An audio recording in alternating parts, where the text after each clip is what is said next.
Assalamualaikum warahmatullahi wabarakatuh. Saya akan menjawab soal UTS mata kuliah komunikasi data dan jaringan komputer. Di mana ada 5 soal. Soal pertama yaitu bagaimana proses komunikasi data dalam jaringan komputer. Berikan contohnya. Yang dimaksud dengan proses komunikasi data dalam jaringan adalah proses transmisi data yang berlangsung melalui satu titik ke satu titik atau satu titik ke banyak titik. Agar proses komunikasi dapat berlangsung, maka setiap peralatan komunikasi yang digunakan haruslah saling terhubung satu sama lain dan menjadi bagian dari sistem komunikasi keseluruhan. Karena itu proses komunikasi data yang berlangsung dalam terdiri dari 3 sistem utama, yaitu sistem sumber, sistem transmisi, dan sistem tujuan. Contohnya ATM, electronic mail, handphone, internet, remote control.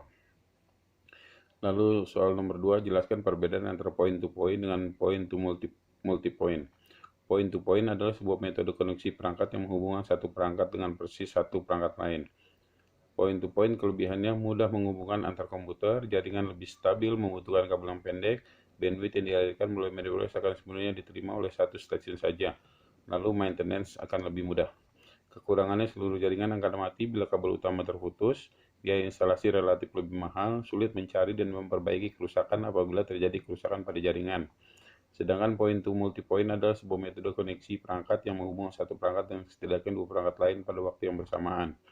Point to multi-point kelebihannya hemat biaya karena hanya dengan satu radio access point kita sudah menghubungkan banyak radio stasiun sekaligus. Bisa diimplementasikan pada jaringan Wi-Fi untuk mengakomodir kebutuhan internet secara langsung ke device end user. Kekurangan kurang cocok dipakai untuk kebutuhan jarak jauh, susah maintenance jika terjadi interferensi di salah satu link. Soal nomor 3, OSI memiliki 7 lapisan. Jelaskan serta gambarkan 7 lapisan OSI tersebut. OSI layer merupakan kumpulan layer-layer yang saling tidak bergantung namun saling berkaitan satu sama lain. 7 lapisan. 1. Physical layer berfungsi melakukan pendefinisikan sebagai sebuah media transmisi pada sebuah jaringan. Data link layer yang dimana berfungsi sebagai menjadi pengkoreksian daripada sebuah kesalahan. Network layer dimana berfungsi untuk membantu mendefinisikan berbagai macam bentuk alamat IP maupun internet protokol. Transport layer yang dimana berfungsi untuk menjadi pengantar. Session layer berfungsi untuk melakukan pendefinisian sebuah bentuk dari koneksi.